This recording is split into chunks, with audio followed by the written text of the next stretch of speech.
প্রিয় শিক্ষার্থীরা, আসসালামু আলাইকুম। আশা করি তোমরা সবাই সুস্থ আছো। আমি সৈয়দ তাসনুভা মনিরা, প্রভাষক, জীববিজ্ঞান বিষয়, ন্যাশনাল আইডিয়াল কলেজ, ঢাকা। আজকে আমি তোমাদের সামনে উপস্থিত হয়েছি আমাদের উচ্চ মাধ্যমিক পর্যায়ে জীববিজ্ঞান দ্বিতীয় পত্র বইয়ের অধ্যায় ৮ম সমন্বয় ও নিয়ন্ত্রণ এই অধ্যায়টি নিয়ে। আজকে তোমাদের সাথে আমার আলোচনার বিষয়বস্তু হচ্ছে মানব সংবেদী অঙ্গ চোখ, তার গঠন ও কাজ সম্পর্কে। আলোচনার প্রথমে আমরা জানব সংবেদী অঙ্গ বলতে আসলে আমরা কি বুঝে থাকি। যে সমস্ত অঙ্গসমূহ পরিবেশ থেকে উদ্দীপনা গ্রহণ করে তাদেরকে বলা হয় সংবেদী অঙ্গ। তাহলে এই পরিবেশীয় উদ্দীপনা জিনিসটা কি? পরিবেশীয় উদ্দীপনাগুলো হতে পারে তাপ, আলো, চাপ, স্পর্শ, গন্ধ ইত্যাদি। তাহলে এই উদ্দীপনাটা বহন করে নিয়ে যাওয়ার কারণটা কি? আসলে এই অঙ্গ যখন উদ্দীপনাটা বহন করে নিয়ে আমাদের কেন্দ্রীয় মস্তিষ্কে প্রদান করে, তখন কেন্দ্রীয় মস্তিষ্ক থেকে নির্দেশিত তথ্য অনুযায়ী আমরা পরিবেশ পরিস্থিতির মোকাবেলা করে থাকি। আমাদের এরকম বিভিন্ন ধরনের সংবেদী অঙ্গ রয়েছে, তবে সবচেয়ে প্রধান সংবেদী অঙ্গ হচ্ছে 5টি এবং এগুলো আমাদের পঞ্চ ইন্দ্রিয় নামে পরিচিত। তাহলে এগুলো কি? এগুলো হচ্ছে আমাদের চোখ, আমাদের কান, আমাদের নাক, আমাদের জিহ্বা এবং ত্বক। আজকে আমাদের সংবেদী অঙ্গ আলোচনার বিষয়বস্তু হচ্ছে চোখ, কারণ চোখ এবং কান হচ্ছে আমাদের সিলেবাস অন্তর্ভুক্ত। তাহলে আমি আলোচনার শুরুতেই আসি চোখ জিনিসটা সম্পর্কে। চোখ কি? চোখ হচ্ছে সংবেদী অঙ্গ, আলোক সংবেদী অঙ্গ, এবং চোখের মাধ্যমে আমরা বাহ্যিক জগৎকে অনুভব করতে পারি। এজন্য চোখকে দর্শন ইন্দ্রিয় বলা হয়ে থাকে। চোখের অবস্থানটা যদি আমরা লক্ষ্য করি তাহলে আমরা দেখতে পাই যে আমাদের যে নাসারন্ধ্র বা নাকের দুই পাশে যে অক্ষিক কোটর, এই অক্ষিক কোটরের মধ্যে চোখ অবস্থিত। সমগ্র চোখের 6 ভাগের 1 ভাগ আমরা বাহ্যিকভাবে আমাদের বাইরের দিকে থাকে, বাকি 5 ভাগ অংশ আমাদের ভেতরের দিকে অবস্থান করে। একটি চোখ বিভিন্ন অংশ দিয়ে গঠিত। আমরা এই চোখ কি কি অংশ দ্বারা গঠিত এটা একটু একটা চার্টের মাধ্যমে আমরা একটু দেখি। মানব দেহের যে চোখ প্রধানত 2টি অংশে বিভক্ত। একটি হচ্ছে অক্ষিক গোলক এবং হচ্ছে আনুষঙ্গিক অংশ। অক্ষিক গোলক জিনিসটা কোনটা? অক্ষিক গোলক হচ্ছে এই যে আমাদের সমগ্র চোখের ভেতরে যে সাদা বা গোলাকার যে বলের মতো যে অংশ, এটাই হচ্ছে আমাদের অক্ষিক গোলক। আর বাইরের দিকে যে ভ্রু, অন্যান্য অংশের অক্ষি পল্লব, অক্ষি পক্ষ বা অন্যান্য অংশ, এগুলো হচ্ছে আমাদের আনুষঙ্গিক অংশ। আমরা বিস্তারিতভাবে জানবো। তাহলে প্রথমে আমরা জানলাম অক্ষিক গোলক হচ্ছে চোখের যে বল আকারের যে অংশ। এই যে চোখের যে বল আকারের যে অংশ, এটাই হচ্ছে আমাদের অক্ষিক গোলক। এই অক্ষিক গোলক আবার বিভিন্ন অংশের সমন্বয়ে গঠিত। এই অক্ষিক গোলককে 3টা প্রধান ভাগে ভাগ করা হয়েছে, যেমন স্তর, লেন্স এবং প্রকোষ্ঠ। অক্ষিক গোলকের স্তর অর্থাৎ এই সমগ্র অক্ষিক গোলকটি কয়েকটি স্তরে বিভক্ত, এবং এরকম স্তর হচ্ছে 3টি। স্তর 3টি হচ্ছে, প্রথমত হচ্ছে স্ক্লেরা, দ্বিতীয়ত হচ্ছে কোরোয়েড এবং তৃতীয়ত হচ্ছে রেটিনা। তাহলে অক্ষিক গোলকের সর্বপ্রথম স্তর স্ক্লেরা জিনিসটা কি? আমরা চিত্রের দিকে যদি লক্ষ্য করি তাহলে দেখতে পাই সবার বাইরের দিকের যে স্তর, এই স্তরটার নামই হচ্ছে স্ক্লেরা, এবং এই স্ক্লেরাটি একটি অস্বচ্ছ সাদা বর্ণের এবং তন্তুময় গঠন বিশিষ্ট। এই স্ক্লেরা এই অংশটির সামনের দিকে কিছুটা উদ্গত হয়ে এই যে অস্বচ্ছ সাদা অংশটি একটি স্বচ্ছ অংশে পরিণত হয়। এই অংশটাকে বলা হয় কর্নিয়া। এই কর্নিয়ার মাধ্যমেই দেখা যায় বস্তু থেকে আলোটা অক্ষিক গোলকের ভেতরে প্রবেশ করে থাকে, এবং কর্নিয়ার বাইরে আরো একটি স্বচ্ছ পাতলা পর্দা থাকে যার নাম হচ্ছে কনজাংটিভা, এবং এটি সাধারণত আমাদের চোখটাকে ধুলাবালি বা জীবাণু থেকে রক্ষা করে থাকে।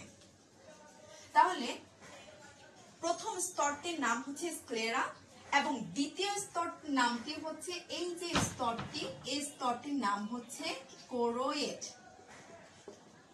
অর্থাৎ স্ক্লেরার পরবর্তী স্তরটার নাম হচ্ছে কোরোয়েড, এবং এই কোরোয়েড স্তরটি হচ্ছে অসংখ্য রক্তবাহিকা অর্থাৎ কৈশিক জালিকা সম্পন্ন, এবং এতে মেলানিন নামক রঞ্জক পদার্থ থাকে, এবং এই রঞ্জক পদার্থের উপস্থিতির কারণে এই স্তরটি সাধারণত একটু কালো বর্ণের হয়ে থাকে।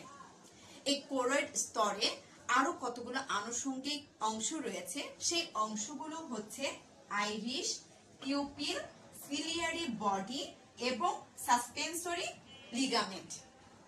তাহলে প্রথমে আমরা আসি আইরিশ জিনিসটা কোনটা। আমরা অক্ষিগোলকের দিকে যদি তাকাই তাহলে দেখতে পাই কর্নিয়ার ঠিক নিচে এবং স্ক্লেরা থেকে পৃথক হয়ে এই যে কোরোয়েড অংশটা, এই অংশটার নাম হচ্ছে আইরিশ। এই আইরিশ অংশটা সাধারণত দেখা যায় সে ছোট বা বড় হতে পারে, এবং অর্থাৎ সংকুচিত প্রসারিত হয়ে পিউপিলটাকে ছোট বড় করতে সহায়তাও করে থাকে, এবং পিউপিল ছোট বড় হওয়ার ফলে দেখা যায় লেন্সে আলো প্রবেশে সহায়তা করে থাকে। আইরিশের পরবর্তী যে অংশ, সেই পরবর্তী অংশের নাম হচ্ছে পিউপিল। অর্থাৎ এই যে আইরিশ, এই আইরিশের মাঝে একটা ছিদ্রযুক্ত একটা অংশের মতো থাকে, এই অংশটার নামই হচ্ছে পিউপিল। পিউপিল মূলত বৃত্তাকার ও অরীয় পেশি দ্বারা গঠিত একটি অংশ। এই পিউপিলের মাধ্যমে আলো সাধারণত লেন্সে প্রবেশ করে, এবং পিউপিল সাধারণত মৃদু আলোতে বড় হয় এবং উজ্জ্বল আলোতে ছোট হয়। এর পরের যে অংশটা রয়েছে, এই অংশটার নাম হচ্ছে সিলিয়ারি বডি। সিলিয়ারি বডি এই অংশটা একটু আমরা যদি লক্ষ্য করি, এই যে কোরোয়েড যে স্তর, সেই কোরোয়েড স্তর বলয়াকার যে অংশটা দেখতে পাই, এই অংশটার নামই হচ্ছে সিলিয়ারি বডি। এই সিলিয়ারি বডি আবার সিলিও বলয়, সিলিও প্রবর্ধক এবং সিলিও পেশির সমন্বয়ে গঠিত। সিলিয়ারি পেশির সংকোচন প্রসারণের ফলে দেখা যায় লেন্সটার আকারে পরিবর্তন হতে পারে। এরপরে রয়েছে সাসপেন্সরি লিগামেন্ট। সাসপেন্সরি লিগামেন্ট কোন অংশটা?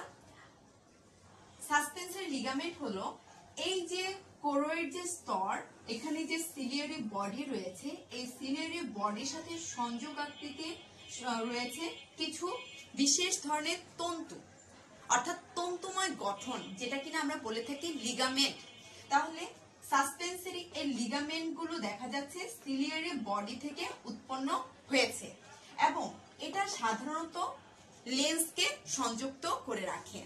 তাহলে সাসপেন্সরি লিগামেন্টের প্রধান কাজই হচ্ছে লেন্সকে নির্দিষ্ট স্থানে অবস্থান করা। আচ্ছা, এরপরে রয়েছে রেটিনা। রেটিনা হচ্ছে কোরোয়েডের পরে সবচেয়ে ভেতরের যে অংশ বা স্তর, এই স্তরটির নামই হচ্ছে রেটিনা। অর্থাৎ অক্ষিগোলকের সবচেয়ে ভেতরের স্তরটির নাম হচ্ছে রেটিনা, এবং এই রেটিনায় প্রধানত দুই ধরনের স্নায়ু কোষ দ্বারা গঠিত। কোষগুলোর নাম হচ্ছে রড কোষ ও কোন কোষ। আমি এটা একটু চিত্রের মাধ্যমে দেখানোর চেষ্টা করেছি। এই যে এখানে আমরা দেখতে পাচ্ছি কিছু লম্বা আকৃতির কিছু কোষ দেখা যাচ্ছে, এবং এই কোষগুলোর নামই হচ্ছে রড কোষ। এই কোষগুলো দেখা যায় যে মৃদু আলোতে সাধারণত সংবেদনশীল হয়ে থাকে, এবং এদের সংখ্যাও প্রায় 12,50,00,000 মতো হয়ে থাকে। এরপর রয়েছে কিছুটা মোচাকৃতির যে কোষগুলো আমরা দেখতে পাই, এই কোষগুলোকে বলা হয়ে থাকে কোন কোষ, এবং এগুলো সাধারণত 60 থেকে 70 লক্ষ পর্যন্ত হয়ে থাকে, এবং এগুলো উজ্জ্বল আলোতে সংবেদনশীল হয়ে থাকে। কোন কোষগুলো সাধারণত যে কোনো ছবি বা কোনো নির্দিষ্ট বস্তু যে প্রতিবিম্ব গঠন হয়, সেই ছবির বিশ্লেষণে সঠিক ভূমিকা পালন করে থাকে। তাহলে রেটিনার এই রড কোষ এবং কোন কোষগুলো সাধারণত বস্তুর প্রতিবিম্ব গঠনে গুরুত্বপূর্ণ ভূমিকা পালন করে থাকে।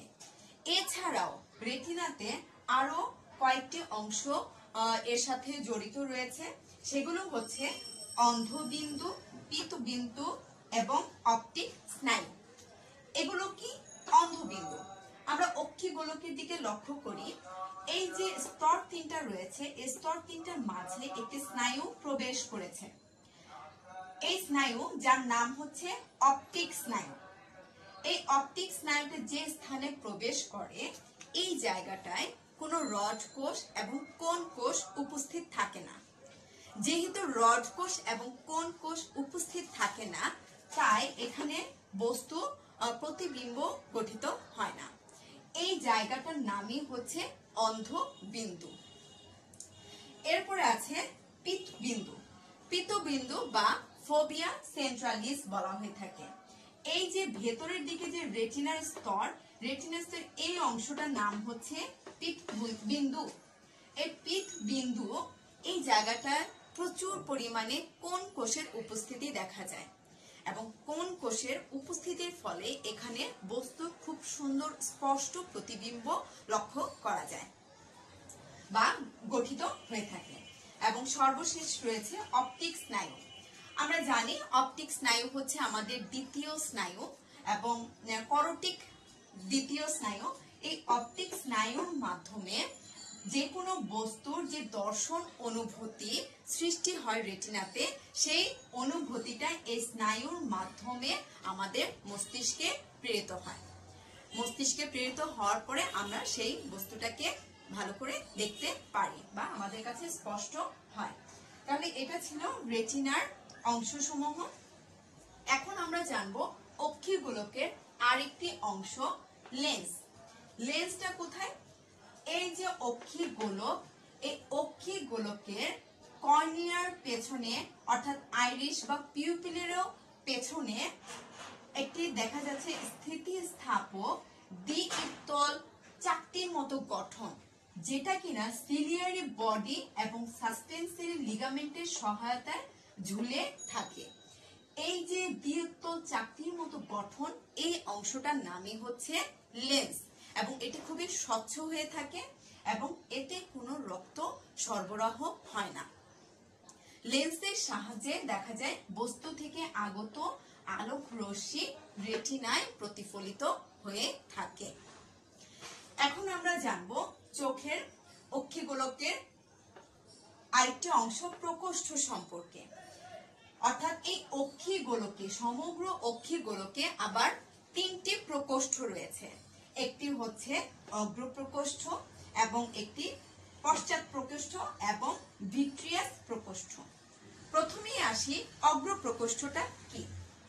এই যে আমরা দেখতে পাচ্ছি কর্নিয়া, এই কর্নিয়া এবং আইরিশের মাঝামাঝি যে অংশ বা প্রকোষ্ঠ, এই প্রকোষ্ঠটাকেই বলা হয় অগ্রপ্রকোষ্ঠ। এই প্রকোষ্ঠটা সাধারণত মাঝারি আকৃতির হয় এবং এখানে অ্যাকুয়াস হিউমার নামক তরল পদার্থে পূর্ণ থাকে। এরপরে রয়েছে পশ্চাৎ প্রকোষ্ঠ। আইরিশ এবং লেন্সের মধ্যবর্তী যে ছোট আকৃতির যে প্রকোষ্ঠ দেখা যায়, এই প্রকোষ্ঠটাকে বলা হয় পশ্চাৎ প্রকোষ্ঠ। এই প্রকোষ্ঠটাও অ্যাকুয়াস হিউমার নামক তরল জাতীয় পদার্থে পূর্ণ থাকে এবং অক্ষিগোলকের সর্বশেষ ভেতরের দিকে বড় আকৃতির যে গহ্বর, এই গহ্বরটাকে বলা হয়ে থাকে ভিট্রিয়াস প্রকোষ্ঠ। এই ভিট্রিয়াস প্রকোষ্ঠটা ভিট্রিয়াস হিউমার নামক জেলির মতো চটচটে তরল জাতীয় পদার্থ দ্বারা গঠিত থাকে এবং এই ভিট্রিয়াস প্রকোষ্ঠে প্রায় 99% পানি থাকে এবং 1% কোলাজেন এবং হাইলোরোনিক অ্যাসিড দ্বারা গঠিত হয়ে থাকে। তাহলে এই ছিল আমাদের ভিট্রিয়াস প্রকোষ্ঠ বা অক্ষিগোলকের প্রকোষ্ঠ সমূহ। এখন আমরা জানবো যে একটি চোখের আনুষঙ্গিক অংশসমূহগুলো কি। আমরা এখানে একটি চিত্র এঁকেছি। আমরা জানি যে আনুষঙ্গিক অংশসমূহ অক্ষিগোলকের বাইরের যে অংশসমূহগুলো সেগুলোকে বলা হয়ে থাকে। তাহলে সেগুলো কি? প্রথমত আমরা দেখতে পাই, আমি যদি নিজেকে দিয়ে চিন্তা করি যে আমাদের এখানে থাকে, অর্থাৎ এটা হচ্ছে আই ভ্রু, তারপরে আছে চোখের পাতা, আছে অক্ষি পক্ষ, আছে কনজাংটিভা এবং গোলকের সাথে অক্ষি গোলকের সাথে জড়িত হয়ে আছে অক্ষি পেশি। তাহলে আমরা একে একে একটু বর্ণনা করি। প্রথমে আছে অক্ষি কোটর। অক্ষি কোটর হচ্ছে আমাদের মাথা অর্থাৎ মস্তিষ্ক এবং মুখমণ্ডলের করটির যে এই যে ফাঁকা গর্ত বিশেষ যে অংশটা, এটাকে বলা হয়ে থাকে অক্ষি কোটর, এবং এই অক্ষি কোটরের মধ্যেই আমাদের চোখটা বা অক্ষি গোলকটা সংরক্ষিত থাকে। এরপর আছে অক্ষি পেশি। এই যে আমার গোলাকার যে অংশ বা অক্ষি গোলক, এই অক্ষি গোলকের চারপাশে প্রায় 6 ধরনের পেশি থাকে এবং এই পেশিগুলোর নাম হচ্ছে superior oblique, superior rectus, medial rectus, lateral rectus, inferior rectus এবং ইনফিরিয়র অবলিক। এই যে 6 ধরনের পেশি রয়েছে, এই 6 ধরনের পেশিগুলো সাধারণত অক্ষিগোলকটাকে মূলত সঞ্চালনে গুরুত্বপূর্ণ ভূমিকা পালন করে। অর্থাৎ আমাদের অক্ষিগোলকটা ওপরে, নিচে, ভেতরে, বাইরে এইভাবে সাধারণত নড়াতে সাধারণত সহায়তা করে থাকে, সঞ্চালনে সহায়তা করে থাকে। এরপর আছে অক্ষি পল্লব। অক্ষি পল্লব হচ্ছে আমাদের এই যে চোখের যে ওপরের যে পাতা এবং নিচে যে পাতা পেশির মতো নরম পাতলা পর্দা দ্বারা গঠিত, এটা হচ্ছে আমাদের অক্ষি পল্লব। এই অক্ষি পল্লব দ্বারা সাধারণত দেখা যায় আমরা ধুলাবালি, অতিরিক্ত তাপমাত্রা এগুলো থেকে আমাদের অক্ষি গোলকটাকে রক্ষা করতে পারি। এই অক্ষি পল্লবে আমাদের আরো একটি অতিরিক্ত অক্ষি পল্লব রয়েছে, যার নাম হচ্ছে নিকটিটেটিং পর্দা। এটা হচ্ছে আমাদের এই যে চোখের যে কোনা, অর্থাৎ আমরা ছবির মধ্যে যদি দেখি, এই যে চোখের যে কোনা, এখানে একটি লাল রঙের মাংসল পিণ্ড বিশিষ্ট হয়ে থাকে। এটি সাধারণত আমাদের লুপ্তপ্রায় একটি নিষ্ক্রিয় অঙ্গ হিসেবে পরিচিত। এরপরে আছে অক্ষি পক্ষ। অক্ষি পক্ষ হচ্ছে আমরা যেটা কিনা বলে থাকি চোখের পাপড়ি, অর্থাৎ রোমশ যুক্ত চুলের মতো যে অংশগুলো ওপরে এবং নিচে চোখের পাতায় থাকে, এটাই হচ্ছে আমাদের অক্ষি পক্ষ। সাধারণত ধুলাবালি বা বাতাস থেকে আমাদের অক্ষি গোলকটাকে রক্ষা করতে অক্ষি পক্ষটা ভূমিকা পালন করে থাকে। এরপর আছে আইব্রো। আইব্রো হচ্ছে এই যে আমাদের চোখের ওপরের এই অংশটা, সাধারণত ঘাম বা বৃষ্টির পানি যেন সরাসরি আমাদের চোখের ভেতরে প্রবেশ করতে না পারে, এই জন্য এই আইব্রোটা বিশেষভাবে ভূমিকা পালন করে থাকে। এরপর আছে আমাদের অশ্রু গ্রন্থি। আমাদের চোখের ওপরে এই জায়গাটাতে আসলে একটি গ্রন্থি রয়েছে, এই গ্রন্থিটাকে বলা হয় অশ্রু গ্রন্থি। মূলত আমাদের চোখে 3 ধরনের গ্রন্থি রয়েছে। প্রথমত হচ্ছে একটা অশ্রু গ্রন্থি, একটি হচ্ছে হার্ডোরিয়ান গ্রন্থি এবং মেমোবিয়ান গ্রন্থি। হার্ডোরিয়ান গ্রন্থি এবং মেমোবিয়ান গ্রন্থি এরা সাধারণত দেখা যায় আমাদের যে অক্ষি গোলকের ভেতরে অর্থাৎ কর্নিয়া এবং চোখের পাতার নিচে তৈলাক্ত একটি ক্ষরণ করে, যার ফলে ভেজা ভেজা বা সিক্ত অবস্থায় আমাদের চোখটি থাকে। আর অশ্রু গ্রন্থি থেকে নিঃসৃত পদার্থ লাইসোজোম নামক এনজাইম থাকে, যেটা কিনা আমাদের চোখটাকে সিক্ত রাখে এবং রোগ জীবাণু বা জীবাণুর হাত থেকে রক্ষা করে রাখে। এবং কনজাংটিভা হচ্ছে কর্নিয়ার ওপরে স্বচ্ছ যে পাতলা পর্দা, এই পর্দাটাকে বলা হয়ে থাকে কনজাংটিভা। এটি সাধারণত চোখটাকে দেখা যায় যে জীবাণুর হাত থেকে রক্ষা করে থাকে। তাহলে এই ছিল আমাদের সমস্ত চোখের একটি গঠন এবং তার সাথে জড়িত অন্যান্য অংশের কাজসমূহ। চোখের প্রতিবিম্ব গঠন ও দর্শন প্রক্রিয়া সম্পর্কে জানবো। এই যে দর্শন প্রক্রিয়া, এটি অত্যন্ত জটিল একটি প্রক্রিয়া এবং কতগুলো ধারাবাহিক ধাপ সংঘটনের মাধ্যমে আমাদের দর্শন প্রক্রিয়া সংঘটিত হয়। আমরা একটু চিত্রের দিকে লক্ষ্য করি। আমরা সাধারণত যে বস্তুটিকে দেখে থাকি, অর্থাৎ ধরি এখানে একটি বস্তু রয়েছে এবং এই বস্তুটি থেকে আলোক রশ্মি প্রতিফলিত হয়ে এই যে কর্নিয়া এবং অ্যাকুয়াস হিউমার রয়েছে, এটি ভেদ করে পিউপিলের ভেতর দিয়ে লেন্সের উপরে আলোক রশ্মি পতিত হয়। এই পতিত আলোক রশ্মিটাকে লেন্স প্রয়োজন মতো সে ভেতরের যে প্রাচীর রেটিনা, এই রেটিনায় আলোর প্রতিসরণ ঘটিয়ে রেটিনার মধ্যে আলোটির প্রতিফলন ঘটায়, অর্থাৎ আলোক রশ্মি রেটিনায় প্রতিফলিত হয়। এর ফলে এই রেটিনার প্রাচীরে দেখা যায় বস্তুটির একটি ছোট ও উল্টা প্রতিবিম্ব গঠন হয়। ঠিক এই সময়ে চোখটি ক্যামেরার মতো কাজ করে এবং রেটিনায় যে রড কোষ এবং কোন কোষ রয়েছে, এই কোন কোষটি তখন উদ্দীপ্ত হয়, অর্থাৎ আলোক এই অনুভূতিটি তখন এই যে অপটিক স্নায়ু রয়েছে, এই অপটিক স্নায়ুর মাধ্যমে এই অনুভূতি বা উদ্দীপনাটা তখন মস্তিষ্কের সেরেব্রাম বা গুরু মস্তিষ্কের যে দৃষ্টি কেন্দ্র রয়েছে, এই দৃষ্টি কেন্দ্রে নিয়ে যায় এবং মস্তিষ্কের এই দৃষ্টি কেন্দ্রে এই অনুভূতিটা আসার পর মস্তিষ্ক তার বিশেষ ক্ষমতার দ্বারা উল্টা প্রতিবিম্বটিকে আমাদেরকে সোজাভাবে দেখতে সহায়তা করে। এখন আমরা জানবো উপযোজন বলতে কি বুঝে থাকি। উপযোজন হচ্ছে স্থান পরিবর্তন না করে অক্ষিপেশী ও লেন্সের সাহায্যে যে পদ্ধতিতে বস্তুটিকে যে কোনো দূরত্বে স্পষ্টভাবে দেখা যায় তাকেই বলা হয় উপযোজন। অর্থাৎ ধরা যাক এখানে একটা বস্তু রয়েছে এবং এখানে ব্যক্তিটির চোখ, তাহলে বস্তুটিকেও সামনে আনা হচ্ছে না, আবার ব্যক্তির চোখটিও সামনে আসছে না, অর্থাৎ কেউই কোনো স্থান পরিবর্তন করছে না, কিন্তু বস্তুটিকে স্পষ্টভাবে দেখা যাচ্ছে। তাহলে এই যে বস্তুটিকে স্পষ্টভাবে দেখার যে প্রক্রিয়া, এটাকে বলা হয় উপযোজন এবং এই উপযোজন যন্ত্র হিসেবে পরিচিত হচ্ছে অক্ষিগোলকের যে পেশি অর্থাৎ সিলিয়ারি বডি এবং সাসপেন্সরি লিগামেন্ট, এরাই হচ্ছে উপযোজন যন্ত্র হিসেবে পরিচিত। এবং লেন্স অর্থাৎ সাসপেন্সরি লিগামেন্ট এবং সিলিয়ারি বডি লেন্স হচ্ছে উপযোজন যন্ত্র হিসেবে পরিচিত। এই উপযোজন এটি একটি প্রতিবর্তী ক্রিয়া এবং স্তন্যপায়ী প্রাণীর মধ্যে দেখা যায় দুই ভাবে উপযোজন সংঘটিত হয়, অর্থাৎ কাছের বস্তুটাকে স্পষ্টভাবে দেখা এবং দূরের বস্তুটাকেও স্পষ্টভাবে দেখা।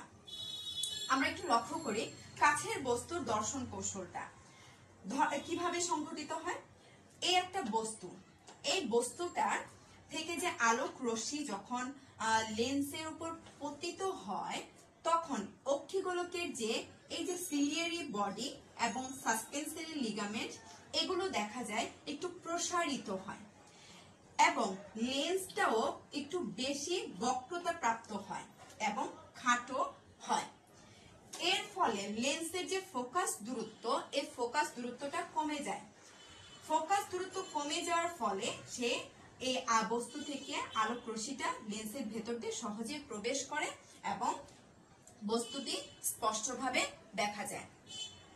একইভাবে দূরের বস্তু দর্শন কৌশলের ক্ষেত্রে দেখা যায় যে এই যে অক্ষিগোলকের যে সিলিয়ারি বডি যে সাসপেন্সরি লিগামেন্ট, এই লিগামেন্ট গুলো সংকুচিত হয়।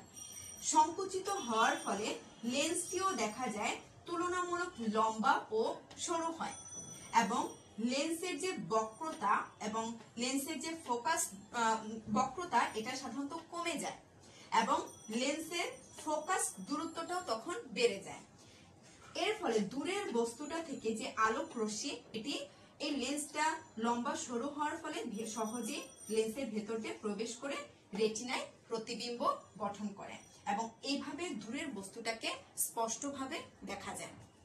তাহলে আমরা বলতে পারি যে দূরের বা কাছের বস্তুকে দেখার জন্য সিলিয়ারি বডি এবং হচ্ছে সাসপেন্সরি লিগামেন্টের সংকোচন প্রসারণ এবং লেন্সের বক্রতা তথা ফোকাস দূরত্বের কম বেশির ফলে আমাদের চোখের উপযোজন ঘটে থাকে। এখন আমরা দেখব দ্বিনেত্র দৃষ্টি বলতে আমরা কি বুঝে থাকি। যখন একই সঙ্গে দুটি চোখ দিয়ে একই বস্তুর প্রতিবিম্ব দেখা যায়, এই ধরনের দৃষ্টিকে দ্বিনেত্র দৃষ্টি বলা হয়ে থাকে। যেমন মানুষ, বানর, বাজ পাখি, এদের সাধারণত দ্বিনেত্র দৃষ্টি বিদ্যমান। আমাদের চোখ দুটি আমাদের মাথার দেখা যায় 6.3 সেন্টিমিটার দূরত্বে অবস্থিত এবং আমাদের দু চোখ দিয়ে সাধারণত যখন কোনো বস্তুকে আমরা দেখি তখন প্রাথমিকভাবে সামান্য একটু পরিবর্তন দেখা যায়। ধরা যাক এটা বাম চোখ, এটা ডান চোখ, এই একটা ঘর রয়েছে। বাম চোখ দিয়ে বস্তুটাকে যে প্রতিবিম্ব দেখা হয়েছে, ডান চোখ দিয়ে ওই একই বস্তুর প্রতিবিম্ব সামান্য একটু আলাদা রয়েছে। যখন এই বাম চোখ এবং ডান চোখের এই বস্তুটির প্রতিবিম্ব রেটিনায় সৃষ্টি হয়, তখন এই উদ্দীপনাটা মস্তিষ্কে নিয়ে আসে এবং এই দুই ধরনের উদ্দীপনা মস্তিষ্ক তখন সমন্বয় সাধন করে এবং সমন্বয় সাধনের ফলে আমরা দু চোখ দিয়ে একটি বস্তুকে এককভাবে দেখে থাকি এবং এটাই হচ্ছে আমাদের দ্বিনেত্র দৃষ্টি। দ্বিনেত্র দৃষ্টির ফলে দেখা যায় আমরা বস্তুটিকে এককভাবে দেখে থাকি এবং বস্তুটির গভীরতা বা ত্রিমাত্রিক ভাবে দেখে থাকি এবং বস্তুটির দৃষ্টিক্ষেত্র দেখা যায় আমাদের বড় হয় এবং সুনিপুণ ভাবে কোনো বস্তু নিয়ে আমরা কাজ করতে পারি এবং বস্তু এবং আমাদের চোখের যে দূরত্ব, এই দূরত্বটাও স্পষ্ট হয় এই দ্বিনেত্র দৃষ্টি থাকার ফলে। আশা করি তোমরা সবাই মানব সংবেদী অঙ্গ চোখের গঠন ও কাজ সম্পর্কে আজকের ক্লাসে তোমরা বুঝতে পেরেছো।